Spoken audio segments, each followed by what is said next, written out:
Hey everybody, welcome back to the Land of Low Friction on Friday, and hope you've been having a great week. Alrighty, today's main video is going to be the detail review for Optimized Bike's graphene wax. I managed to just get to the end of block 6 yesterday to complete the test, so I have that to rip into today. And depending on how I go for time, I might be able to smash out another couple of quick vids just to give a little bit of an update and insight into a couple of those other little projects I mentioned last week, such as the mini e-inflator. So I've been making more progress on that. Keen to share with you where I'm at the moment and get some initial feedback. I've got a little bit to go to bed in the sort of the final performance scoring and so on, but getting closer. At least I've got, a working sheet to be able to demonstrate a little bit of the testing and how we're measuring and so on. Also, potentially show a little bit of the revamped chain tensile testing. So with the upgraded and fixed tensile test rig, be able to do a bit more on that front than what I was able to do before, which will be cool. And lastly, I want to get out the next time to vote video. We are still playing around with getting a voting system going on the website. However, because even the curated list from all the requests that come in is still fairly large, I'm going to either need to select within that for the voted ones, I think, to do website voting, or I just keep assessing how it works with pumping out a quick video to say, here's the total sort of curated list at the moment. Get your votes in on what you would like to be the next open test. Finish the testing on the machine for major publications, so I'll let you know when that story's coming out. But that machine, once I get a chance to reset it, will be free to get onto the next open test, which will be groovy. Alrighty, before we rip into today's vid, just wanted to cover off a couple of things from the last week's vids. Might just be one thing, we'll see how we go. The main one was a couple of commenters pointed out that I didn't cover why I differ from Silka's instructions re strip chip by not bringing the wax temperature back down to 75 after giving it the time at 125 for the strip chip to do its magic. The reason why mine differ is that I found, so when I first did the Silka strip chip as per Silka instructions, I heat it to 125, I put the chain in, and what happened was the chain being quite cool drops the temperature of the wax because the pots are quite small, so the wax volumes are relatively small, dropped the temperature quite a bit, and the pot is not that powerful, so it, from memory, took around 5 minutes to get it back up to 125. After which, so now you've have counted since you put the chain in 10 minutes, but really it's only had 5 minutes of things being at where they want to be, and then you're telling it to go to 75. And so relatively quickly, I don't know the exact tipping point, but again, it's going to cool or start cooling down to that temperature fairly fast. And at what point does the strip chip stop doing its magic? Is it when it gets below 120 or when it gets below 115? Either of which is going to happen within a minute-ish. So just the time that it, needs to be at its magic 125 temperature can be a little bit short, and I certainly noticed that with my first chain that I did doing it that way, it was, I think, caught short because the wax didn't feel like it should do after having strip chipped my chain that way. So the next one's basically I found that if I give it an extra 5 minutes at that 125, so I'm accounting for the time that it takes to bring the wax back up to temperature after putting the chain in, it's got a full 10 minutes at that 125. The magic's all happened magnificently, and I don't think that reducing it down to 75 has any effect on the strip chip doing what the strip chip needs to do. I believe that is just Silka's general recommended perfect temp for you to remove a chain from a wax pot, where it's not too hot, but it's not too cool where you're getting more mess in terms of you've got a whole bunch of extra wax that you're bringing out of your pot and inside the chain. So as I've covered a bit, removing the, those that are sort of still following that, removing the chain from the wax when it's quite cool, so near its set temperature, to lock as much wax in as possible, all that does is create more mess and more waste. That even if you remove a chain at 125, like I've done with my last strip chip preps just to test that out, you still don't have all the wax run out of the chain. The chain is going to start to cool relatively quickly still. There is, even if you tried, you couldn't get I guess, more wax than what you would like to run out of the chain and leave you with not enough wax inside that you need to have. You will always have plenty enough wax inside the chain. You will still have more wax in there than what the chain can hold once you start cycling. So whether you remove your chain at 125 or 75 or 60, after 10 to 15 minutes of cycling, due to the pressures from your rider load, the pressures inside are like thousands to tens of thousands of PSI. We are all going to be in the exact same spot of a very, very thin coating of wax, coating all the parts inside. So, yeah, I personally skip the extra step after giving it the extra time at 125. After I've done my final swishing of that, remove the chain and I hang it to set, everything has been golden. You can still do the step of going down to 75 if you wish, but I do not believe it's necessary. Next, had some questions around using solvents like mineral turpentines and so on in ultrasonics. And general recommendation is don't do that. So either degreasers or turpentine or anything similar. Especially, so most of you are going to probably have the cheaper ultrasonics, but even the more expensive ones, they are not shielded electronics. So there is a potential, because the ultrasonic will heat up the turpentine or whichever solvent you've got in there, that will release flammable vapors, and you have unshielded electronics and flammable vapors that are quite potentially going to be settling around where the electronics are. So if you are determined to do it, then do it outside, well ventilated and well away from anything else that could catch fire should your ultrasonic and all the solvent inside it decide to catch fire from the flammable vapors. It's just not worth the risk doing it inside your house.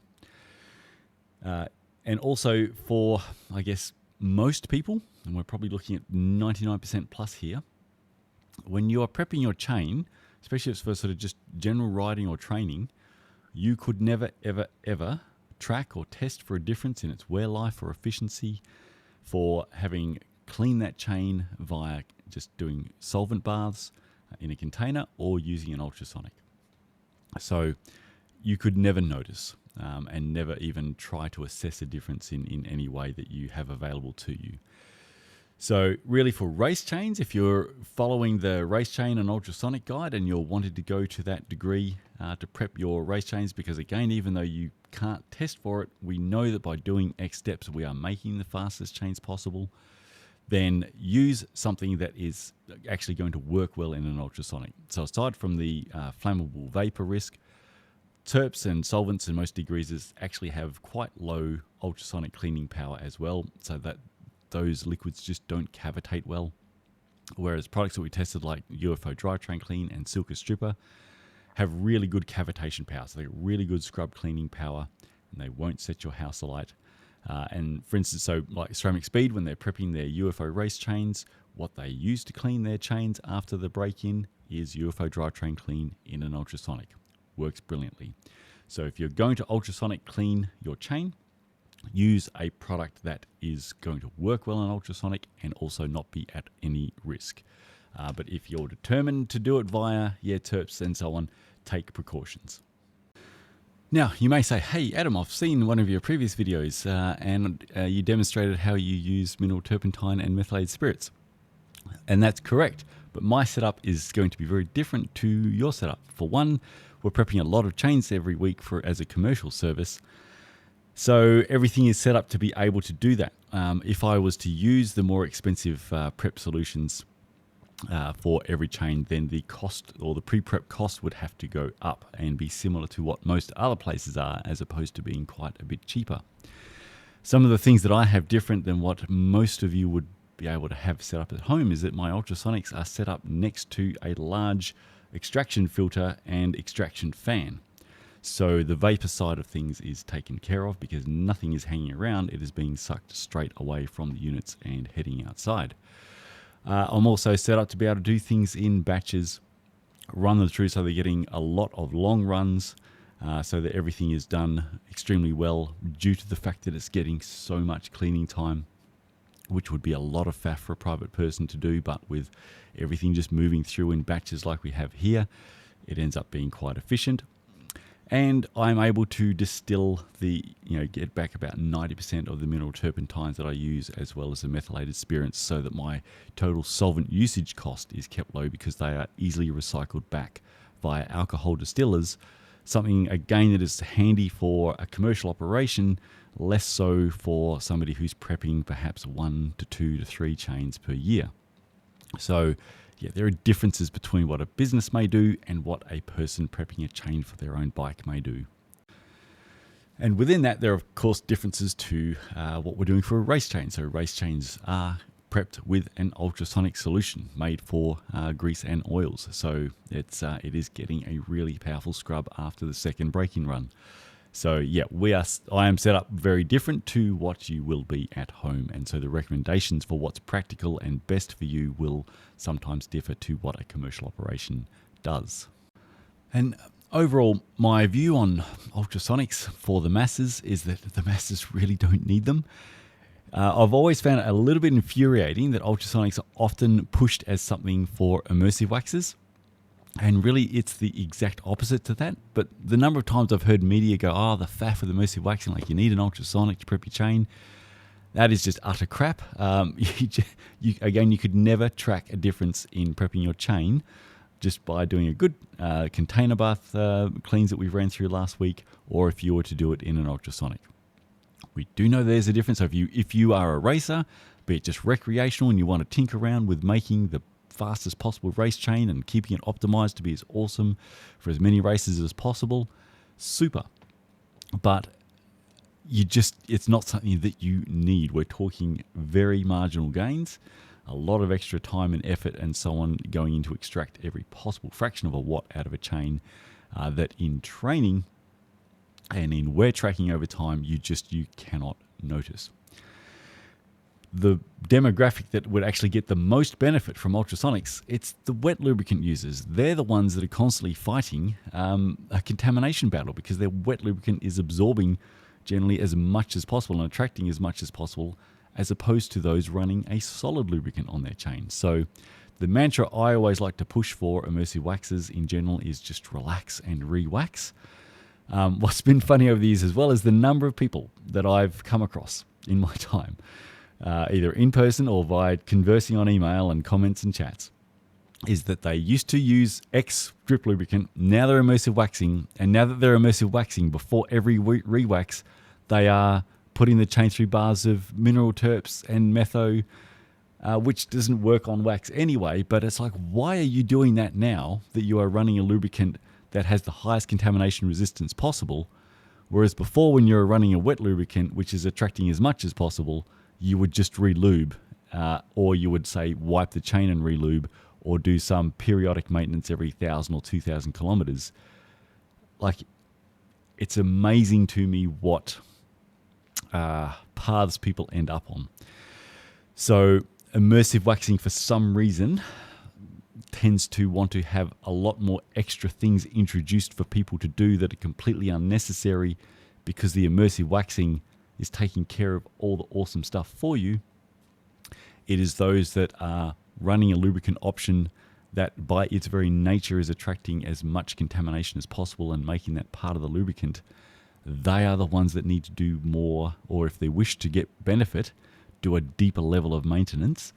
And so periodic maintenance with an ultrasonic, if you are using wet lubricants, that's where you're really likely to get some benefit, because the ultrasonic is going to clean into the nooks and crannies and fissures and asperities of the metal that on-bike cleaning, or likely even container bars cleaning, is not really going to get to as well. So, I think in general they're a bit oversold as to what they will do for most people, but also they are typically sold to the demographic that needs them the least, and they're not often coming into the conversation for the demographic that would really get the most benefit from them. All right, what do you know? Answering those two bits took longer than I thought. It's a surprise. Let's crack on to the detail review for Optimized Bike Graphene Wax. Alrighty, so normally we'll kick off with the marketing claims before we see how the tested performance went. But before we get to that, it is worth a quick chat on price, because the Optimized Bike Graphene Hot Wax it's quite up there as far as immersive wax prices go. So we can see it's 67.22 euro, which works out to currently about $120 Australian. That is only for 375 grams, however. So if you were to purchase M Speed Wax, you get 520 grams. So if we were to purchase 520 grams of optimized bike wax, it would actually cost us $163. Silka Hot Melt is a 500 gram bag, so you would be looking at $157 Australian to get that same amount of wax in the optimized bike graphene wax. So it's right up there. Probably, I guess its closest main competitor that's still out there that I'm aware of would be Rex Black Diamond Wax, which is a bit more expensive here. That's a retail of $89.90 for 500 grams. So that's still only like about 60% of the cost of Optimized Bikes wax.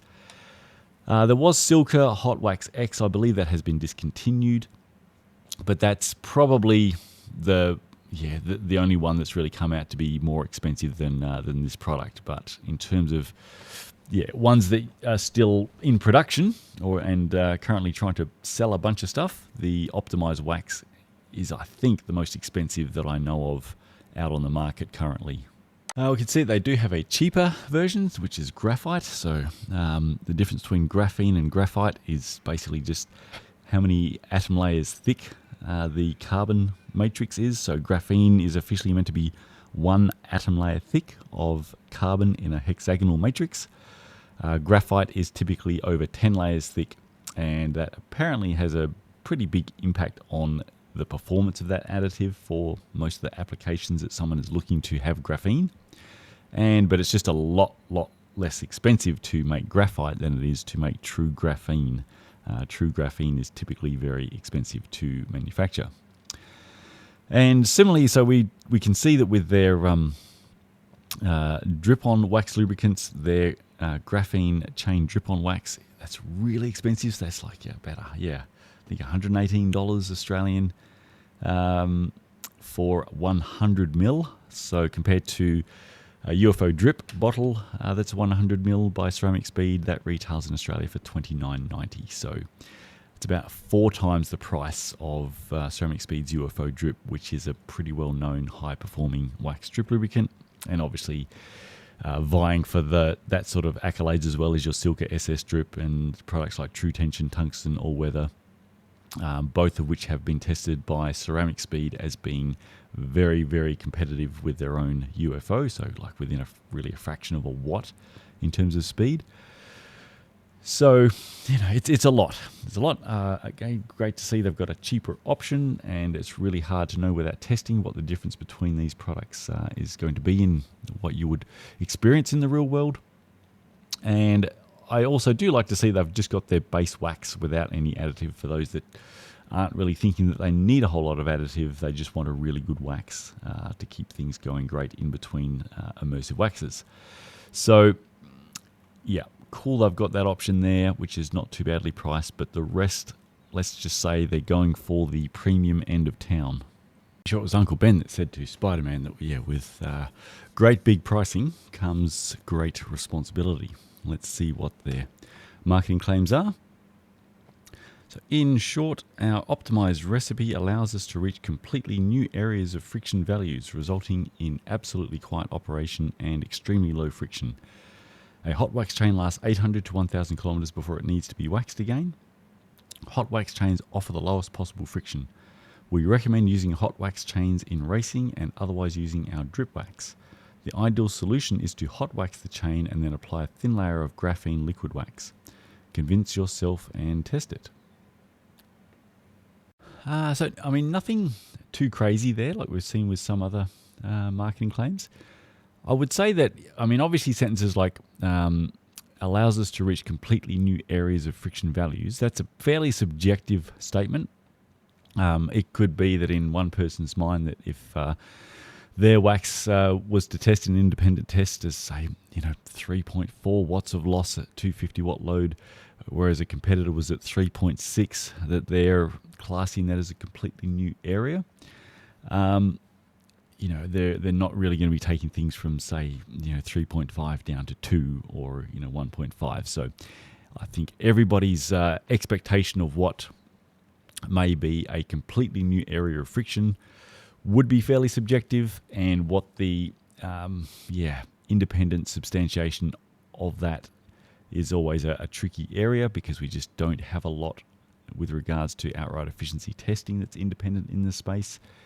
A recent video did cover the bike magazine in Germany doing some testing, but alas, the follow-up to that was that their testing was not temperature controlled, and there was quite a big difference between products that were tested in the warm afternoon, because it's in a non-insulated, basically shed environment, versus in the quite cool morning. And all of the fast results were in the afternoon. And so unfortunately, we can't place too much stock in one product being above another product by a watt or so, when there was quite a difference in temperature from when those products were tested. So independent verification of this being in a whole new area. Not saying that it isn't, just saying that that is still to be forthcoming. Right, quick note on the treatment lifespan claim, because that is an impressive one. And unfortunately, it's not one I've been able to assess at this time, so I've only done the main test, not the single application longevity testing.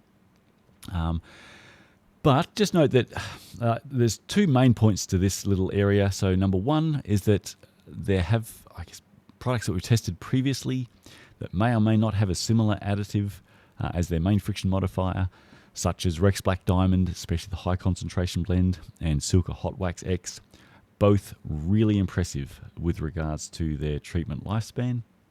So this is, I think, an entirely plausible claim.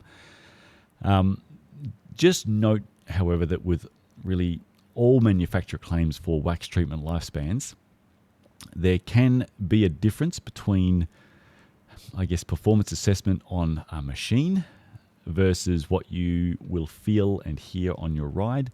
There can be a point where, and it's, I would say, relatively common, where the wax on the side parts of, say, the side of your roller to inner link plate inner link plate, and also in between your inner link and outer link plates, that dust anything really has more access to those side parts than it does to wax deep inside the chain on your pin and inner link bore that's articulating around the pin, the roller bore, inner link plate shoulders, and so on. What that means is that your chain may start to sound and feel dry and less pleasurable to ride, notably before you actually have a wax treatment lifespan issue on the main load parts of the chain that would be responsible for the bulk of the friction and any wear starting to occur. So they're just there. It's not uncommon where, say, manufacturer X claims 600 kilometers out of their wax treatment lifespan, but most people feel like they really want to re-wax their chain by 300 kilometers.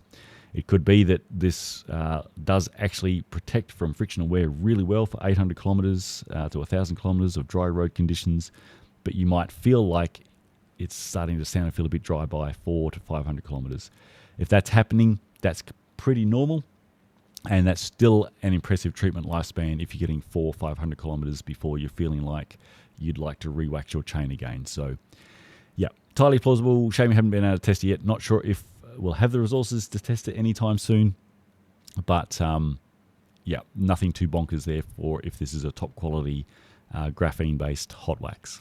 Remember, for any off-road cycling, all manufacturer treatment lifespan claims really kind of go out the window, because you just can't predict what type of dust, how fine, how much, what's it made of, how much chainline angle are you riding on, and how much climbing. All of that is going to greatly impact when your chain starts to sound and feel dry. It could be after 250 kilometers of solid off-road work. It could be after 50 kilometers if it's really dusty and it's crushed rock dust.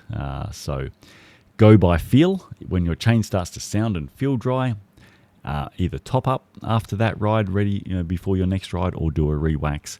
Go by feel, not manufacturer claims, so you get to know your riding, so you're not caught out with a really dry sounding and feeling chain for a big weekend ride. Yeah, their page isn't translating super duper well, but just ducking back across, see if there's any other main marketing claims in amongst their info. So the FAQs, they have hot or liquid wax recommendation. Customers who prefer to use hot wax should consider using liquid wax. That's a strange straight up, might be a translation thing. It can reduce stress if they have a spontaneous ride the next day but don't have time to wax. Yeah, maybe this is coming across funny.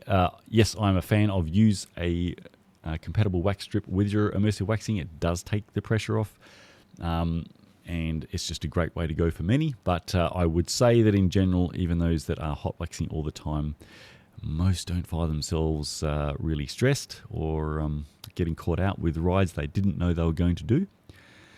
Liquid wax, 200 to 300 kilometre mileage, 30 secs of work, very clean. They should probably be stressing in there that there will be some set time for the wax, or the drip wax, and that you should apply that the night before. So you've kind of got to worry about your spontaneity a little bit with a wax strip as well. Hot wax mileage, yep. Both are fully functional lubricants, can be used independently. Okay, yep. Cool. And I've got really is which chain wax do I need? Graphene for racers or riders looking for minimal friction. Graphite for the ambitious cyclist who wants to reduce friction and wear. Basic for those who want a quiet and clean chain without any frills. Yep, that's all fine. Alrighty, so yeah, from the marketing front, it's actually quite minimalist, and I'll say overall fairly refreshing. Like, they're not making any big red flag claims around what the product can do. Or the any technologies behind it. Like, we're not dealing with any stuff around, say, proprietary hollow tungsten spheres that are reducing losses from vibrational losses from high torque pedaling and exfoliating layers into asperities and yada yada yada. Where I had to spend pretty much the entire video covering marketing claims from a competitor product. Yeah, no red flags at all. We don't really know. So the claim about moving frictional losses into a whole new area, I think that's bold. It's not necessarily outlandish. I don't think there's a huge amount of room to go in terms of outright efficiency. We see even with, say, Silka Hot Melt with their speed chip, they're talking like it's a boost of half a percent less efficiency loss, but it's kind of halving the wax treatment lifespan. I don't think there's a lot of room to go with regards to how much more losses we can save, because they're already so fast and so efficient for all of the top commercial waxes that we know of on the market or that have been tested, like Silka, M-Speed Wax, Rex, UFO. So what do you class as take it to a whole new area? We could be a little nitpicky on, but it's a premium place product. You've got to say some nice things or make some nice claims about it. I don't really have too much of an issue around that. We need more substantiation, which we'll hopefully get over time around the efficiency losses. Unfortunately, we can't put any real stock in the losses from the bike magazine testing, so I won't bother bringing them back up. I would love to see Ceramic Speed test this. I would love to see Purdue University test this, which is the facility that Silka have been working with and developed, just to get some extra data points, even though they're not independent. But it could be that we're getting the best of both worlds with this. We just don't know. It's possible that this is super low friction, matching or beating anything else out there. But unlike, say, Silka with a speed chip, it's also giving you excellent treatment longevity as well as the speed. We just don't know. My testing, unfortunately, does not give us efficiency. We are basically tracking its wear rate performance. So the outright efficiency side of things will remain unknown. Should we get more data on that, we'll be able to update and see how it's comparing to its main competitors in the space. Just remember, again, for context, that this is basically 2.5 times the price of M-Speed Wax and Silka Hot Melt. It's going to still be around practically double the price of Silka Hot Melt with a speed chip in it. And it's about 1.5 times the price of Rex Black Diamond. So it is priced a lot higher. But for some, if it is super fast and has outstanding treatment longevity, maybe for them that is going to be worth it. All right, so whilst marketing claims, no red flags, I do have a couple of funny bits to cover from their instructions, sadly. Alrighty, so just having a look at their instructions. This is pertaining to their ultrasonics. I'm not going to go through everything because it's fine. It's taking you through how to ultrasonically wax your chain and how awesome that is. That's fine. The bit that I have exception to is that they are advising you to remove your chain when the wax is basically starting to set at around 60 degrees. Like I have covered this a lot. So at the end of the day, aside from adding extra faff, because what are you now just going to stand there by your ultrasonic as the wax cools, which is just a balls faff thing to have to do. All you're doing is, taking a lot more wax out of the pot, or your ultrasonic in this case, and just then creating a lot more mess when you first start to break in your chain. So you're going to have more wax stuck to the outside that is going to have to flake off. And if you have locked more wax on the inside, it is a super temporary thin, as that extra is going to be pressed out from the many thousands of PSI pressure load. It just takes you a little bit longer to break in your wax treatment to get that excess out. So aside from it's helping further pervade a myth and misconception about what you should do with immersive waxing that we're trying to put in the grave once and for all. So this does not help. It's adding a lot of faff, which also doesn't help the whole immersive waxing commentary. But also for the cost of this wax, you want to leave as much of it in your wax pot as possible, as opposed to, or in this case ultrasonic, as opposed to bringing it out to just waste it on the ground. So I really wish they would get rid of 0.4 very, very much. 0.7 is also kind of interesting. Move, break in the chain after at least 2 hours. I'm not sure where they're hanging it to set, and if they generally keep their rooms in Germany at about 50 degrees Celsius. But in normal places, when you remove it and hang it to set, your chain is fine to break in after about 10 to 15 minutes. It will have cooled and set. 2 hours, I've never seen the likes in terms of just allowing wax to cool. Unless this wax has some astounding thermal properties that it's like thermos wax and it holds its heat. Pretty amazing. Like that makes no sense to me at all. So I don't know what's going on there. This one is also, this is a lot, 50 kilometers for breaking in the wax treatment. So the likes of, say, M-Speed Wax, Silka Hot Melt, Rex, we're talking in normal ambient temperatures, really anywhere around your standard sort of, 15, 20 degrees. It's around about a 20-minute break-in period before you are ready to race. If you're going to be really, really pedantic and you want to be absolutely full break-in optimal for the start of a race and it's a bit on the cooler side, you might be going in the 30 to 45-minute break-in mark. But that's, typically not needed. 50 kilometers break-in is, that's sort of getting into the Hot Wax X territory, where that was a fairly brutal break-in for at least an hour. I haven't field tested this or ride tested this myself yet to see if I can notice anything, so I'll have to do that. But that is a very, very long break-in time. I can't make any sense of the cooling time, considering, again, you've removed it at 60 degrees or around about, apparently. So just some funky things according to their own instructions, which I don't fully understand. Sorry I over-ramble, but they've note the exclamation point on the chain needs to be run in for 50 kilometers. So they must seem pretty certain about that. I'd love Felix to put in some input as to, I guess, where they've arrived at. So how have they tested that that's the point? And again, just in general for waxes, the thing that is going to really impact its break-in time is going to be temperature below a certain temperature. So really when it's very, very cold, so around 5 degrees or less, or freezing or less, that's when, because the wax can get a lot harder, it can take quite a bit longer to break in. So whether or not they're saying that just in case you're heading out into a German winter, but that would not be what you should need to do in a German summer. So yeah, that's an interesting one. I'd just love to know how they've assessed that and arrived at that particular rather long break-in figure. All right, my apologies for the extra length. So we didn't have any concerning marketing claims to have to sort of really delve into. Just a little bit more time there for some funky instructions. All right, let's go to the data. How did it test?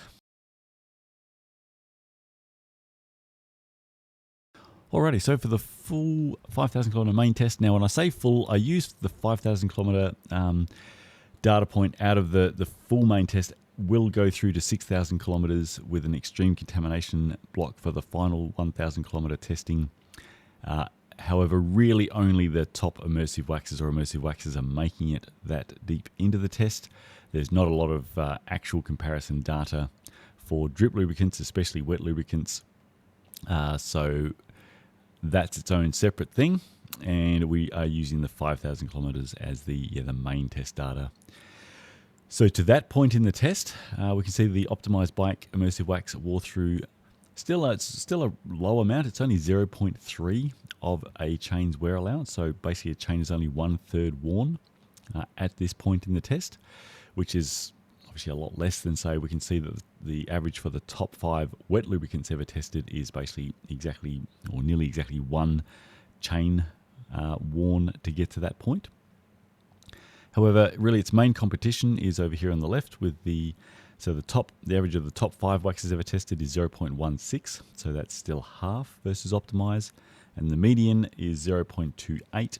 So at 7th place out of 12 immersive waxes tested, Optimize was just 1 place behind the median. So on the surface it doesn't look as, I guess, amazing as we would hope. We'll have a little bit of a deeper look as to where it started to fall behind. Drill down into the 2 contamination blocks that are within that 5,000 kilometer main test. The first one being the dry conditions, which is block 2. And what we do is we take the wear measure from that 1,000 kilometer test block and we multiply it by 5 to extrapolate that result across 5,000 kilometers of cycling. So we can see that like the absolute check measure number is very small, that it was, I think, 0.057. So not too much different versus its really low block 1. I mean, all these results here point 001, 000, and 002. That is such a tiny amount of wear. So even 0.057, just want to sort of highlight that it is a very, very small amount of wear as an absolute check measure. After this 1,000 kilometer dry dust conditions test block. It's just that when we multiply them out by 5 to extrapolate this across 5,000 kilometers of cycling, the gap does widen when we have a look at the graph. So we can see that extrapolates out to basically rounded to 0.29, so still less than 1/3 of a chain's actual wear allowance across 5,000 kilometers of dry dust conditions cycling. Just compared to its competitors, it's that's gapped out as a little bit behind where it would like to be. So especially with the top 5, really there was not any change in block 2 versus block 1. All the sand that's being added is just bouncing off the outside. Nothing's sticking, nothing's becoming really part of the wax. And so it's the wear rates in across block 2 versus block 1 are basically the same. There's been a small change for the optimized bike, so it could just be that there is a very small amount that is perhaps sticking to the wax, and that's being brought into the wax pot. And across there are 7 additions of sand contamination across this 1,000 kilometer test block, and same number of rewaxes.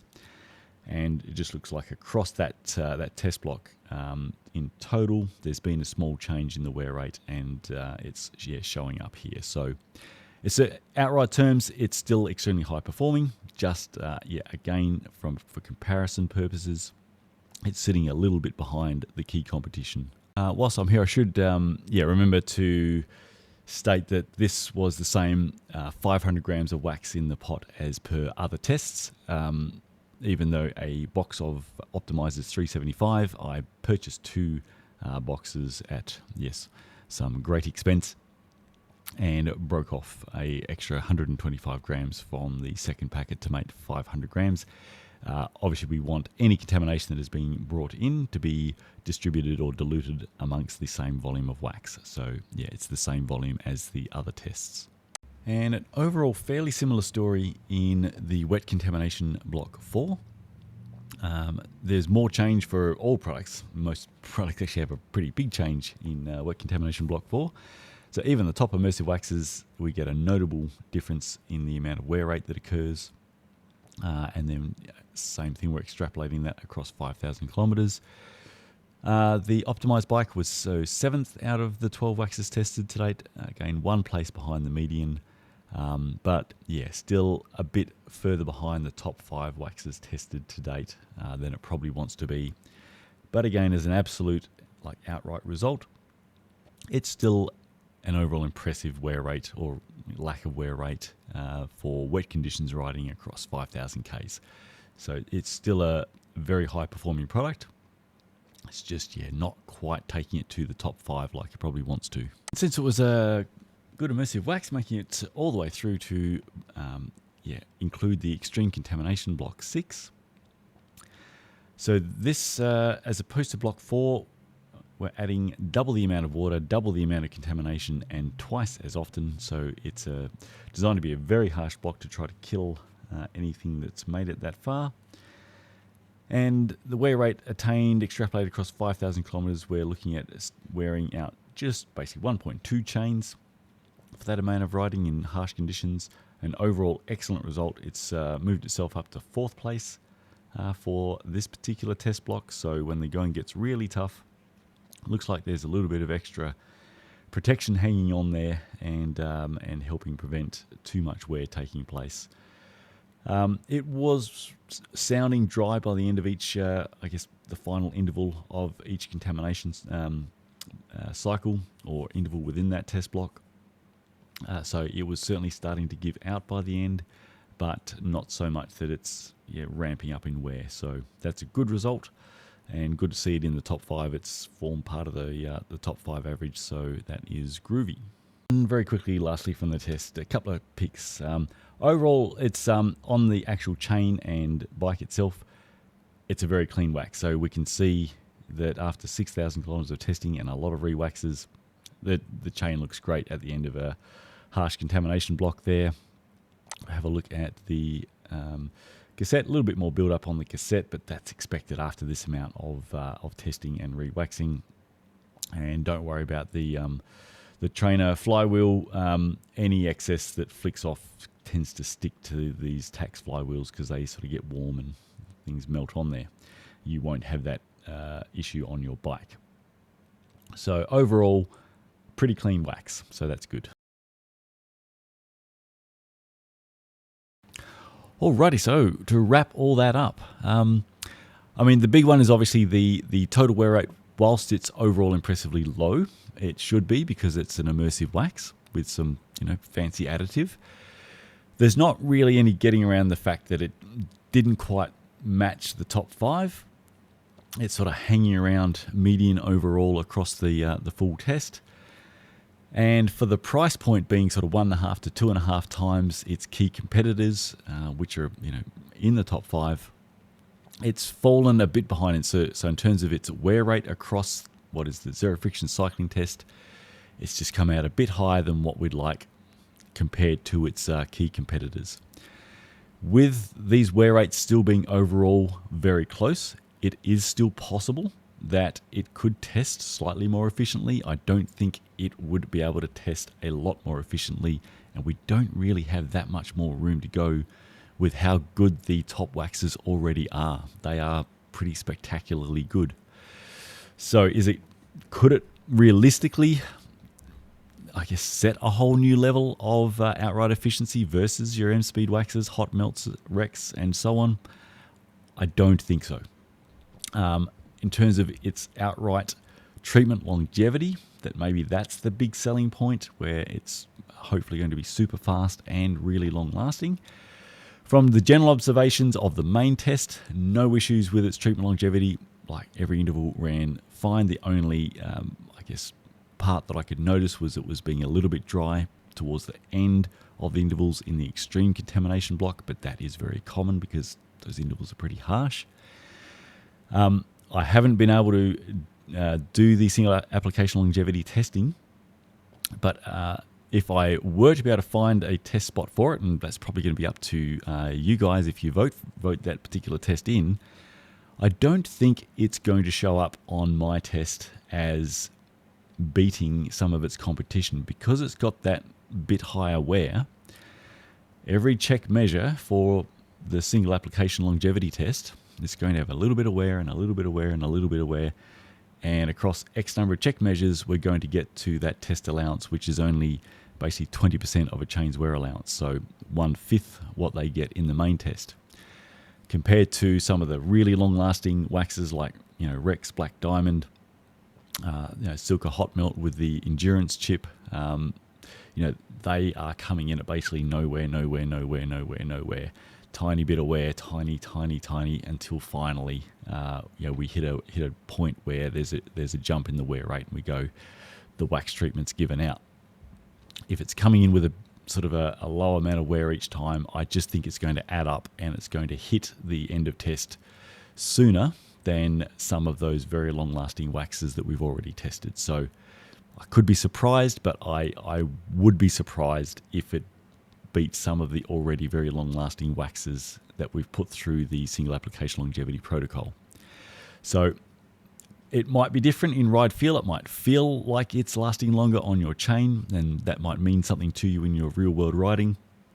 But yeah, I don't think we're going to pick that up in the control test, on the test machines here.